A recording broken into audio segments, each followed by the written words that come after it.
You're listening to Cottontail's podcast, part of the Silicon Valley Black Project, which produced the documentary film A Place at the Table about the Black pioneers of Silicon Valley. A Place at the Table can be viewed for rent on Vimeo.com on demand /A Place at the Table STEM. Through Cottontail's podcast, the Silicon Valley Black Project will continue to recognize the contributions. We will be featuring African American professionals and technologists in the fields of engineering, administration, and entrepreneurial pursuits from the past and present. Today we will hear from retired IBM executive Wilbur Jackson, one of the Silicon Valley Black pioneers featured in the documentary film A Place at the Table. Wilbur, how did you start your career in Silicon Valley? I joined IBM in 1968, and it was an interesting journey to become a member of IBM because I tell people that I had never heard of IBM. I went to a small, historically black college in Richmond, Virginia, Virginia Union University. We did not have a curriculum in computer science. We didn't have engineering. We were primarily,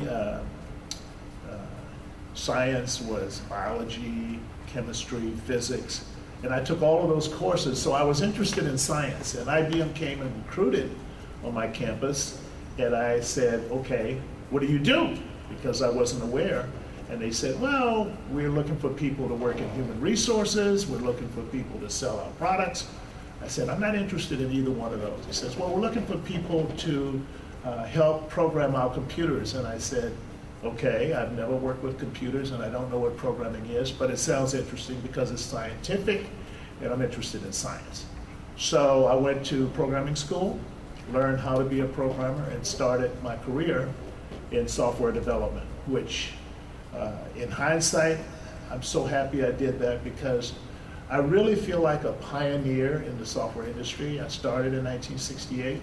I had the pleasure of working on so many really advanced projects that were very creative and state-of-the-art. In fact, they were ahead of the technology in so many ways. I'll give you one simple example. The first project I worked on was called TSS, Time Sharing System, and that system had functionality in it like virtual memory and virtual machine, which are things that are sort of integral to a lot of the computers that everybody uses today, but it's under the cover, so it doesn't get a lot of PR. But I was on the cutting edge, if you will, of those developments. So I learned a lot, I enjoyed it, and I continued in that career. From there, I worked in we had a military application where I did some programming for a missile defense system. And that was interesting because I didn't know anything about missiles, I didn't know anything about radar systems, and I had to learn all of that in order to program for those operating environments. So that was about 5 years, and at the end of that project, 1976, I had the opportunity to come to San Jose.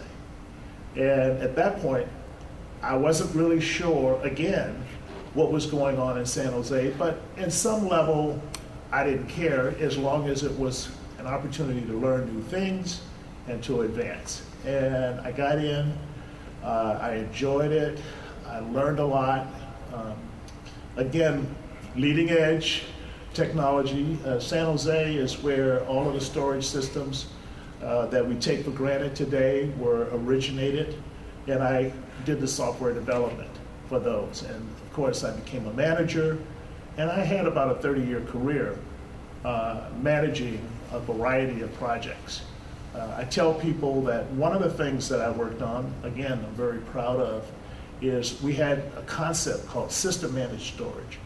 And if you think about computers today and how we use them today, it's human managed storage, not system managed storage. So if you want your data, your critical personal data, to be safe and secure and available to you at all times, you have to manage it. And we devise systems that would manage it for you, so you don't have to worry about it. And of course, if you're in business, that's very critical because you don't want to have your people spending all of their time managing their storage. So that was fun. I learned a lot, and we actually produced something that, again, was cutting edge, leading edge, advanced technology, and that was, again, the fun part of being involved in the computer industry. From there, I continued to work in the management. Again, very interested in the advancing of all of the different technologies, but at the same time, I felt that it was important to understand the business side of the software industry. So I started to get more and more involved in things like marketing, which was not my forte, was not my educational background, but I did realize at that state in my career that without marketing, all the technology in the world doesn't do any good because nobody has it, nobody is aware of it. So I had to learn what marketing was all about, and again, another learning experience. I took a little bit of a detour during my career, and I got involved in an intellectual property dispute that was international in nature. I really thoroughly enjoyed that. Again, another learning opportunity. So I learned about intellectual property management. I learned about arbitration, major corporations. So there were major corporations internationally competing in the same space, and there was a dispute over who owned the intellectual property. So I got in at a point where we were actually defining the law that governs the whole idea of software as an intellectual property. So again, I enjoyed the experience of learning about law, which I never studied, didn't know anything about, but gained a lot of experience and knowledge through that process. It was very important, and my manager at the time says, you know, the other thing, you're not thinking about it like this, but your E to R is pretty good. I said, okay, E to R, what do you mean? He says, well, the amount of money that you're spending to prosecute, if you will, this intellectual property dispute is making more money for the company than how much you're spending to get that dispute resolved. And I said, well, I never thought about it like that, but that's a good thing. I mean, when you're in business, you have to realize that you're in the business to make money and, you know, not to waste money. So again, that was another learning experience. From there, I continued in the management field. So I have about 30 years of management experience. When I retired from IBM, I started a consulting business, again, management with all of my clients were software development companies, and I helped them advance their operations as well. So I enjoyed that. I enjoyed the management, I enjoyed the technology, I enjoyed learning the legal side of the business, the marketing side of the business, the design, the technology, all of the above.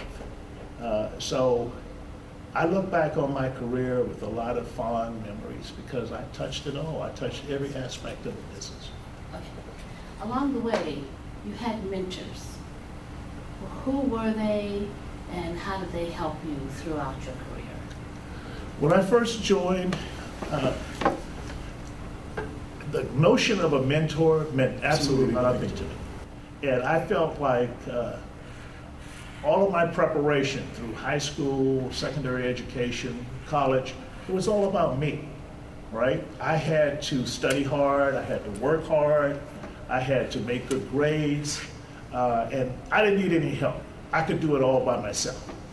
And so the biggest challenge I had working in the industry was realizing that I couldn't do it by myself. And then ultimately that was a key to me to become a manager, because when you are a good manager, you have to learn how to delegate and work with people and get things done through other people, not through your own hard work and your own abilities. So that was a tough lesson for me. And I always tell people the hardest lesson I had to learn was how to say no. And because I felt like saying no was an indication of failure, and I didn't like to fail. So learning how to say no in a way that was not an indication of failure was a very important lesson for me. You had to be able to say, here's why it can't be done, here's what it's going to take to get it done, and here's why it's important to get it done.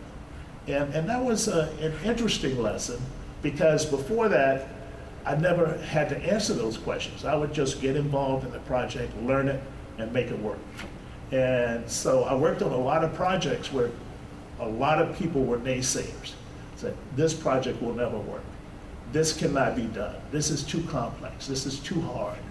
And everything was a success. So, it was just very, very difficult for me to envision a situation where you had to say, oh, this can't be done. So by learning how to say no, I wasn't saying it can't be done. I was saying, this is what's needed in order to get it done right.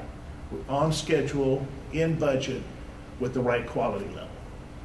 And that was an important lesson to learn. And who was there to check you and say, it can't be done?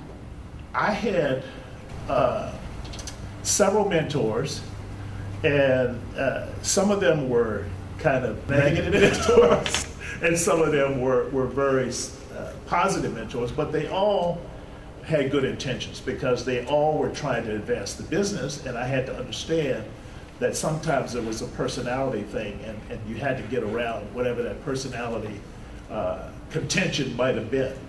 So I think I first realized one of my mentors because about the second year I was with IBM, I had my second manager, and he called me into his office one day and he said, you need to come in and talk to me periodically.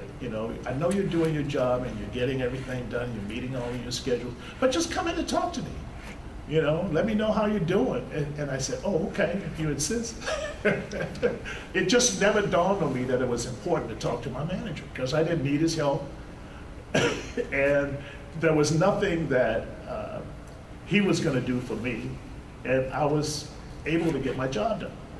So I learned later, many years later, that he was a big advocate behind the scenes for me. So a lot of times your mentor is not someone who's in your face. It's someone who's behind the scenes speaking on your behalf. And I actually worked for him in New York, and when I came to California, I got a job right away. And I said, after I got the job, about 6 months later, I realized that I was working for him again. And I said, why am I working for you again? He says, I'm the one responsible for you getting this job. And I said, oh, okay, thank you.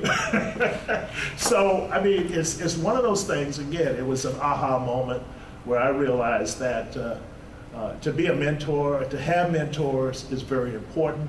So it meant a lot to me in terms of how I was going to advance my career moving forward.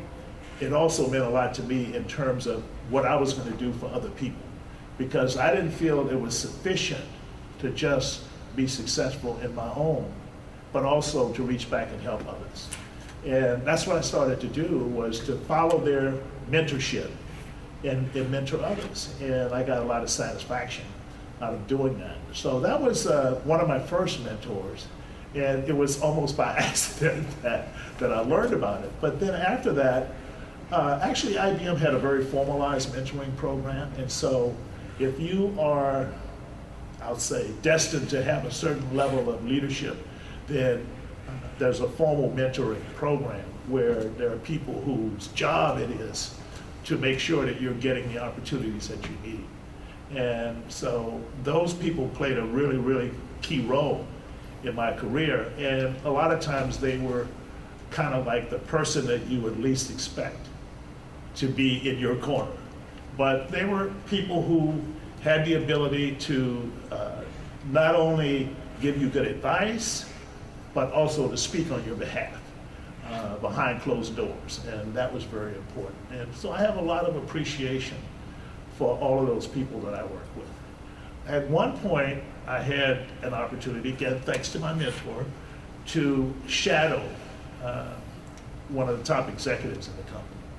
And that was a revealing experience, and in some ways a very humbling experience, because the company was going through a very difficult time. One of the products was not doing well, and I was in his office for a week while he was dealing with all of those issues around meeting deadlines, and quality, and customer reaction. And one of the senior vice presidents came into his office, and he had to put him down because he was so full of himself. And he had to explain to him, he says, no, you wouldn't be in this position if it weren't for me. And it was through that experience, somebody else's being mentored, that I realized that nobody, absolutely nobody makes it on their own. And remember what I said about how I got started. I thought I had to do everything myself, but I realized that having mentors and being a mentor for other people is really what it's all about. How do you mentor people now in your retirement? Well, one of the things that I keep trying to do is to push the envelope back, because I realize that young people need help. And because when I was young, I didn't get that kind of mentorship. And as I was advancing in my career, I realized that other people were advancing faster than I was, and I couldn't figure out why they were, because they weren't smarter than I was. They didn't work harder than I did, but they knew something that I didn't know. Where did they learn that? And they learned that around the kitchen table, growing up from uncles and aunts and mothers and fathers who had important careers, whatever that career might have been, whether it's law or medicine or whatever. That's where they learn how to, how to be successful in whatever career they chose. And not to say that my parents weren't supportive, they just didn't know. My parents didn't know anything about how to advance your career in whatever you were choosing to do. They just knew how to work hard, how to study hard, how to get good grades, that type of thing. And that's the kind of encouragement that I got. But the idea of seeking out proper mentorship and then being able to provide mentorship to others was not something that I learned at the kitchen table. But that's what I do now is I work with young people to try to bridge that gap and get them of the mindset that it's time to start associating yourself with mentors now, to build your network now, and then leverage that as you move forward. So if you're looking for an internship and you're a high school student, that network will help you. If you're looking for letters of recommendation to get into the right college, that network will help you. If you're looking for a job, that network will help you. I didn't have any of those experiences growing up, so that's one aspect of mentoring that I do. Another aspect is like I said, I started a consulting business, and what I realized is that a lot of what I've learned and a lot of what I've gained experience and expertise in doing is kind of second nature. So when I consult with other people who are running their own businesses, it's very powerful. And it's almost like you don't realize you're doing it because it's second nature. But I do a lot of that when I'm talking to people and they're dealing with issues, whatever they may be in their business, and I kind of talk them through it and I help them. I realize that. So I've gotten to a point now where that's not a business for me. It's just a pleasure. I enjoy doing it. So when I have the opportunity, I do it. They say when you're doing your life's your work or your passion, yes, it's never going to be a job. It's never going to be a job. It's never going. In fact, I stopped charging, Yeah, and people will come to me and say, "Well, I want you to help me with this," and I said, "Okay, I'm going to help you, but I'm not looking for a paycheck. I just want to help." Right.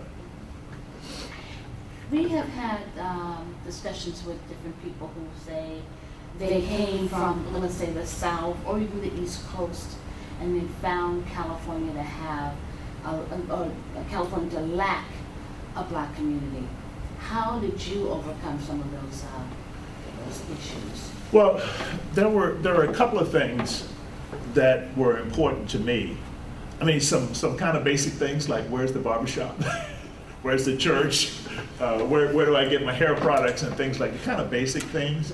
Those are usually pretty easy to overcome, but in terms of where is the community, where are the communications channels, where's the radio station, the TV station, the newspaper, those types of things was always a challenge for me. And I know that in certain geographical areas in California it's less of an issue, but San Jose is a huge issue, and it's even worse today than it was when I first came here in the 70s.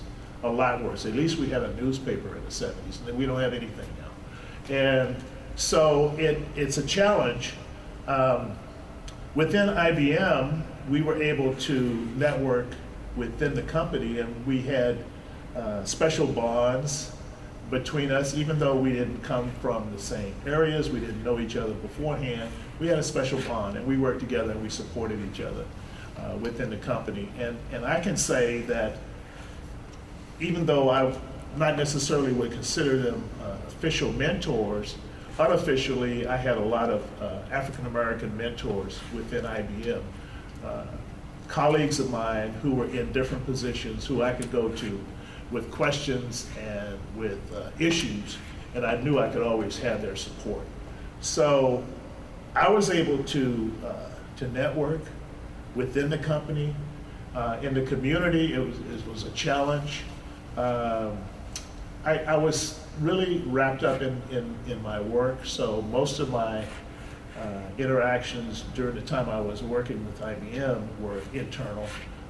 Since I retired in 2005, I've taken that knowledge and expertise, if you will, out into the community, and I've tried to affiliate myself with different organizations and really try to diversify my connections. Because before I was all high-tech people, and now I've got colleagues who are in the medical profession, colleagues who are in the education field, colleagues who are, private business owners, entrepreneurs, et cetera, historians. I don't limit myself at all in terms of my connections. So I try to connect with anyone and everyone, and in each case try to learn from them and also see how I might be able to help them in whatever it is they're doing. So through that mutual interest and support, I built a pretty good network. And it pays off because what I find is that it's very, very difficult for somebody to come to me and say, I'm looking for this, or I need help with that. And I don't have someone that I can call on to say, okay, you're interested in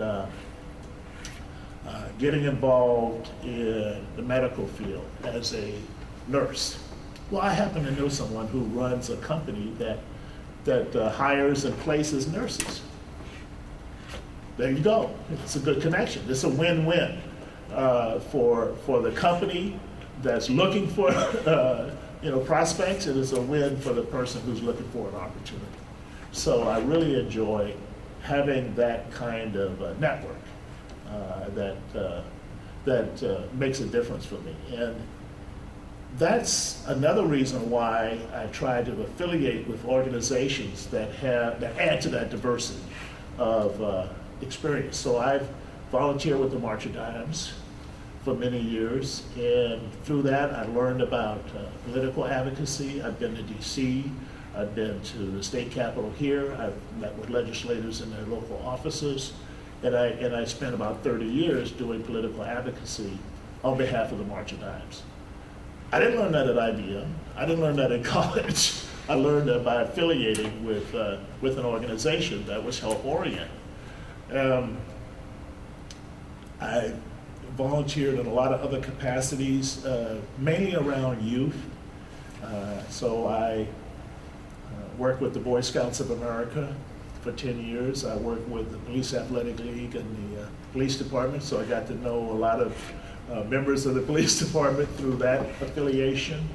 And if I need to have any help from law enforcement, I've got lots of friends that I can go to and consult with.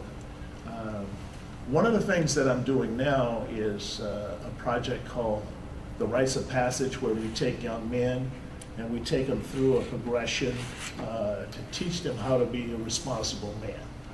And what I do is I coordinate all of the mentors, and I have about 50 men from the community who make that up, and they're from all walks of life. So once again, it gives me that network opportunity to say, okay, that one of them is a DA, one of them is a physician, one of them owns his own company, one of them is a college professor.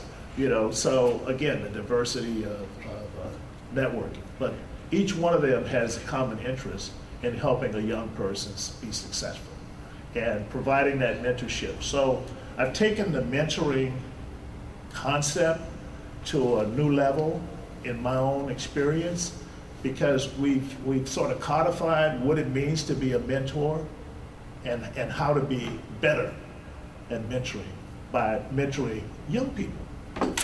So I think that applies no matter how old you are, and that's another learning experience for me, and I'm still involved. There's more than just technology in the Valley, and every company has opportunities beyond engineering, beyond coding, whatever. What would you say to a person who was majoring in art and looking at the possibility of coming to Silicon Valley? What would be the opportunities open for them? That's really a tough question. And I don't think I've ever had to answer that question. Because, so many people are attracted to Silicon Valley because of Silicon Valley, not because it's a bastion of opportunity for artistic people. But by working with a lot of young people, there's a lot of creativity out there. And I think the creativity is very important. And you can take that creativity, whether it's music or sculpture or acting or poetry. To me, it almost doesn't matter. And turn that into not just a passion, but a career. And again, as I talk to young people, I'm always listening. I'm not telling. I want to hear what they have to say. And if they say something that may be a little bit over here, off kilter, you don't want to tell them that that's wrong. You might want to be in a more positive way. I had an experience a few years ago with the middle school where they bring in people from the community who have work experience, and our job is to go into the class and to evaluate students as they're giving their various presentations. And one of the rules is you cannot be negative. Really hard to do. So somebody's giving a presentation and they're not making eye contact with their audience. You cannot tell them that you're not making, because that's a negative statement. You can't say not. So you have to figure out a way to use the English language to get them to correct that flaw in how they're giving their presentation without being negative. That's really hard to do, very difficult.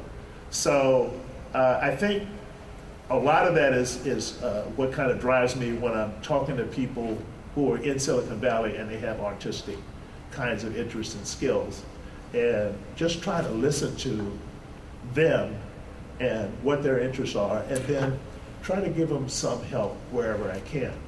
It's difficult for me because I'm not in that field and I have no expertise to add to their portfolio of knowledge, but I might know someone who's in that field. I have a cousin who's a musician, so if the interest is music, I can make that connection. So again, it gets back to that network and having a diverse network. And it's always fascinating to me to realize that a lot of people have a profession or a job, but they also have a passion that's not related to that at all. I have a friend who's a gynecologist, and he likes to write poetry.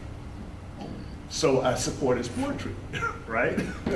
So I think that's important to realize, and you only know that by listening to what people are talking about and what they're really passionate about.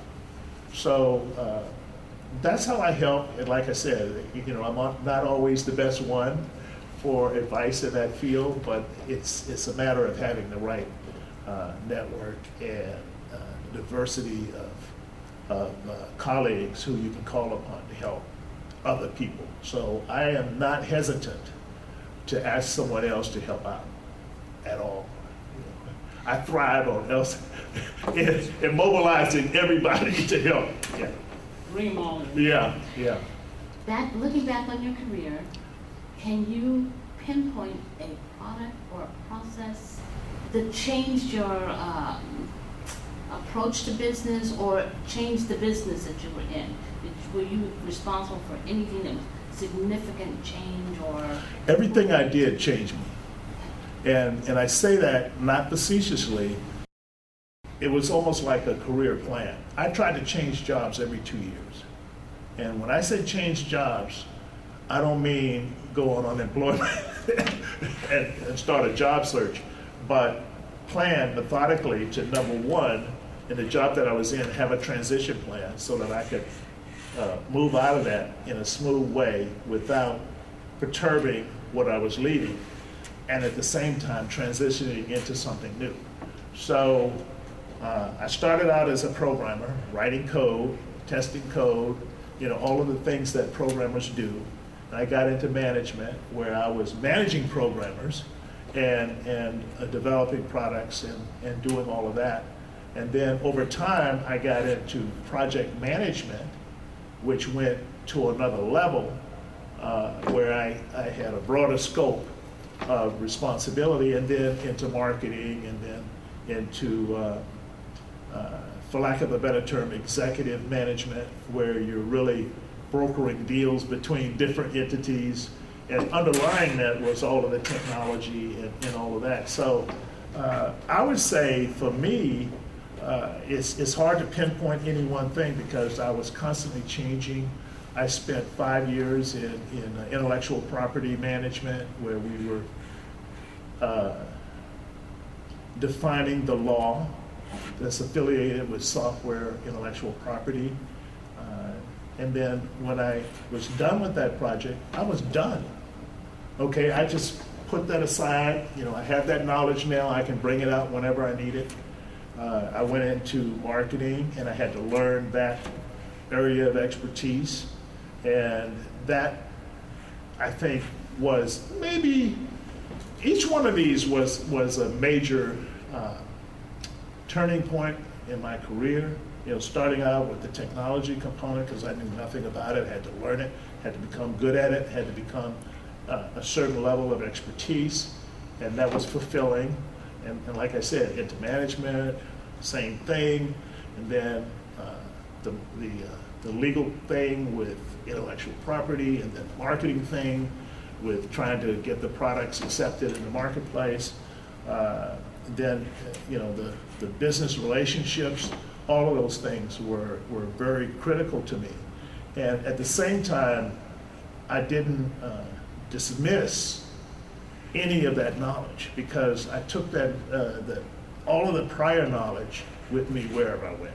So it was easy for me, as someone who was dealing with marketing issues, to go back and deal with technology issues, right? It was easy for me as I'm trying to make a product more acceptable in the marketplace, to be able to relate to how best to position that product from an intellectual property point of view. Just to give you an example, there's a direct correlation between managing intellectual property and protecting the asset and providing an interface for customers to use. A direct technology concept, and we call it black box. You want to be able to present a product to a customer so that they don't have to understand anything about the internal workings of it. And I think today, if you look at a lot of the technology that everybody uses, cell phones, personal computers and things like that, it's a black box. There's only this much knowledge you have to have about what's going on the inside in order to use it for your purposes. And your purposes may be this big, or it may be this big, in terms of the scope of what that tool can do for you. But it's a black box to you. You have an interface to it. It's fairly simple, and you get what you need out of it. And I had to learn that And I learned a lot about that, trying to protect the asset, and then taking that protection notion and driving it back into the technology so that you could hide those interfaces from the end user and made it better for the end user. So there's a lot of correlation as you think about that progression from a purely technical person to someone who's looking at a broader scope in terms of how to make things happen. So I can't really point to one thing, but it's that whole series of things that I think made a difference. Well, I think when I heard the part where you're talking about what you had to learn in terms of intellectual property and the law, Mm-hmm.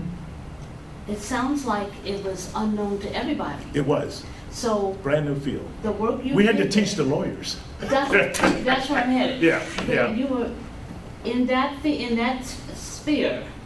The work you did was the basis for probably a lot of the litigation that went on after you left Absolutely. them, right? In fact, one of our attorneys wrote a textbook during that process that was in turn used by students that were studying law in college, because it was cutting edge. It was brand new. There was no previous precedence for any of that, and we had to go through the process of discovering, understanding, and ultimately perfection. Being able to say these are the things that need to be done from a technology point of view to make it better. Not just from a asset protection point of view, but also from a usability point of view, to make your product more usable. So I really enjoyed it a See, lot. that's the kind of thing I want to bring out, is that we were at the table when these things were being developed. Oh, yes. I would say until I got to a point in my career where, the discovery for me was my own learning, like in marketing. Every project I worked on had that characteristic about it, where it was leading edge. And we call it the bleeding edge. So the first project I worked on, TSS, was brand new. We only had a handful of customers because nobody else had the application for such technology. And now it's the basis for a lot of computing. And that's the notion of time sharing. It's an integral part of all operating systems today. The notion of virtual memory, without getting into an in-depth description of what that is, but it's just a very efficient way of conserving resources within the computer itself. Virtual machines, same thing. So I learned all of those and helped to develop those concepts in a deliverable product, which ultimately became, I like to call it, an industry standard. Same thing was true, as we talked about already, about the intellectual property idea, and then going back to an earlier discussion, when I came out to San Jose was focused on storage and primarily a hardware company, developing disk drives, tape drives, printing devices, and so forth. I was on the software side, and the software we had to develop was the software that allowed those hardware devices to interface with the human beings and their applications to actually make it work.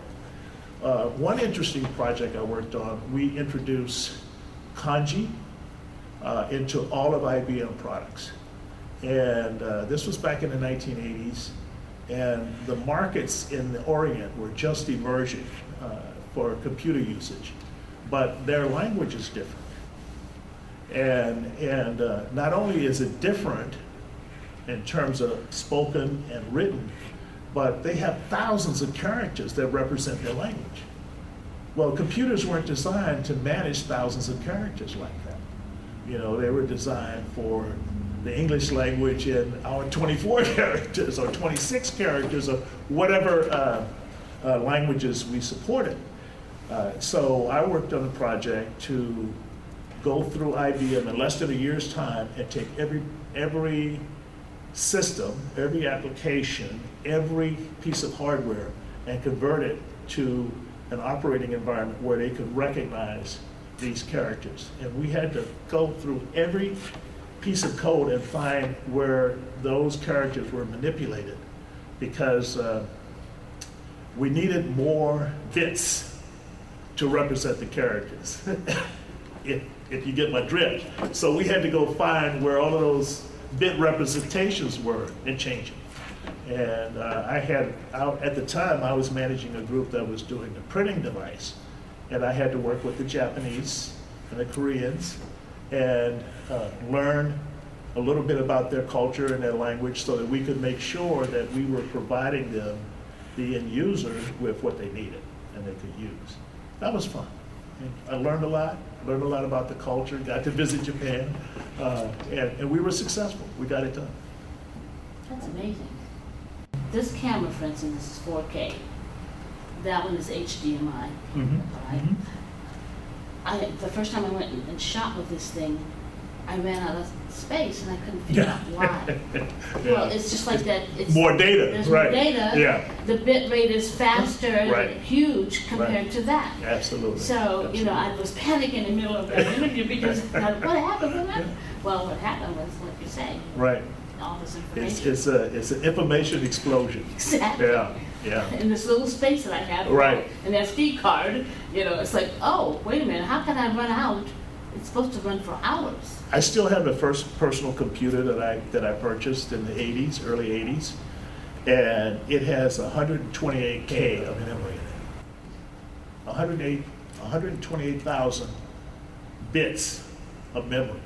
You can't find anything today with that little amount of storage, and yet it was a computer, and it did everything. At that time, it had all of the different applications. It had a word processor, it had a spreadsheet program. I went into the den one time, and my 9-year-old son had gone to the library, got a book on programming, and written a program. He had a little stick figure walking across the screen.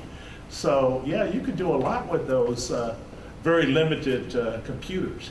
But obviously, things have changed over that period of time, and it's just amazing, absolutely amazing. It didn't have a hard drive. So imagine a computer with no hard drive, right? And that was it. And you had to program that with that understanding of what the limitations were and exploit whatever resources you had within the system, which was a level of complexity that we had to deal with back in those days. And whatever problems we had to solve with those physical limitations just added to the technology as the technology continued to advance. So it's fun. The first computer I bought, I had to build it. Yes. Remember those days? That makes a difference. Get your own cards Yep. in, the whole bit. Yep. And you had to write a small little program to get to your document. Mhm. It wasn't like you just said doc. No, you had to Right. tell it what. Right. So When you have that kind of background experience, then you approach whatever the tool is, you approach it differently. It's like a car. If you know how the car works, then you approach how you use it differently, right? And actually, when I was in the military, I was a mechanic. That was my responsibility, not because I chose that, that's what I was assigned. But I had to learn how to work on all of the military vehicles, including armored personnel carriers and tanks. And so I had to learn about the internal combustion engine and the braking systems and all of that. And as a consequence, when I look at a car today, yeah, a lot of changes have come about over time with the introduction of computerizing cars, and they have cars now that drive themselves, right? Thanks to computers, but it's just a different way of looking at a tool and being able to understand it better and to be able to think about it in terms of how to use it and exploit it more.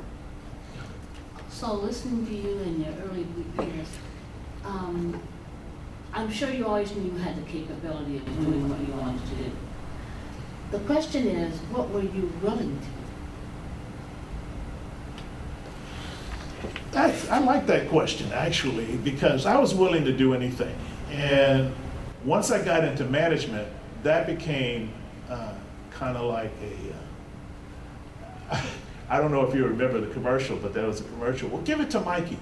Well, I was Mikey, right? So whenever there was a tough problem or a difficult employee situation, they gave it to Mikey, and I was Mikey. So I enjoyed that role. And I'll give you one example. When we opened the Santa Teresa Laboratory in South San Jose, it was my responsibility to create the test environments for all of the development teams. And I didn't know anything about that, but I pulled together a team of folks, and we did it. And there was one situation in particular where a new product was being developed in Kingston, New York, and nobody in San Jose wanted to take on the responsibility of bringing that product out. So I said, Mikey will take care of it. And I had a couple of guys who were really excited about the opportunity, and I sent them back to New York, and they talked with the designers of the hardware and the designers of the software. They learned enough to bring it back. They set it up, they got it up and running, and it was a huge success. And nobody else wanted to do that, so Mikey took care of it. But that was fun, and the guys who worked for me, they just loved it because it was an opportunity for them. The people who needed that product in order to do their development work loved it because they needed it in order to do their jobs. So that's an example. Another example is we had to lay people off, and this happened in the 80s, and IBM had a long-standing practice of not laying people off. It wasn't a policy, it was just something that we were able to do, is to keep people. And we realized that that wasn't good for the business, and so we started laying people off in large numbers. And so once again, Mikey got called on to help out with that because I was good with people. I was very respectful, and most of the people that I had to deal with during that process were thankful. They saw it not as a negative, but as an opportunity. And so you take lemons and turn it into lemonade, right? That's what I learned from my grandparents, who had 5th grade educations, right? But they were smart people, very smart people. Al, did you have a question? Yeah, I'd like to hear your thoughts on the environment when you first came to Silicon Valley versus today's environment, and how opportunities that you see for African Americans in today's environment may not have existed then. It's tough because I think the Valley has changed a lot, and I think that the opportunities for African Americans are less today than they were. When I first came here, for a variety of reasons. One of the reasons is because, number one, there's cheap labor outside of the U.S. And most of us African Americans are U.S. citizens, right? And so there's that challenge. Number two is, and this is one of the reasons why I decided to go back into the schools and preach STEM, because a lot of our young people are not attracted to STEM. So they may be very bright and very capable, but they're not attracted to the STEM disciplines. And so I think it's important to start early in elementary school and expose students to STEM, science, engineering, technology, and math, and get them excited about it. Because I think most of them have the skills, they just don't have the interest. And so you've got to build that interest. So that's one of the problems I see is the pipeline. The pipeline today is not the same. When I came along, you might be able to argue that the pipeline wasn't there then either, but the companies were in a position to train you. When I first hired on at IBM, I went to school for 6 months. Companies don't do that anymore. You have to hit the runway at full speed. And if you can't compete, you don't get the job. So that's a big difference. Training is so important. And you can't wait till you get to college to start studying engineering, technologies, math and science. You have to start at an early age. And to me, that's the biggest difference that I see. I mean, there's a lot of other things that are going on in terms of opportunity, discrimination, all of those kinds of things. I don't like to focus on those because I think, where you can have the biggest impact is to have people ready and able and interested in doing the work. And then you can go fight those other battles. But if what's happening is you're not feeding the pipeline, if what's happening is you're feeding the pipeline with people who can't compete, then you have less of an argument to make. So I'm on the side of let's build that pipeline and let's make sure that our people can compete. Wilbur Jackson, thank you for sharing your story. I have learned so much about you and how you contribute to the field of technology and engineering through your work with young people. What do you need to further your contribution as a mentor going forward? We need young people to mentor. Okay. And the other thing is we need mentors, who can come in and be effective. So one of the things I do is I train the mentors to be better mentors. I mean, some of us are just naturally mentors, but some of us need a little help, because like I said, it's a lot about listening, right? And some of us are not good at listening. We're good at telling, right? And even as parents. Thank you again, Wilbur, and thank you, podcast audience, for listening.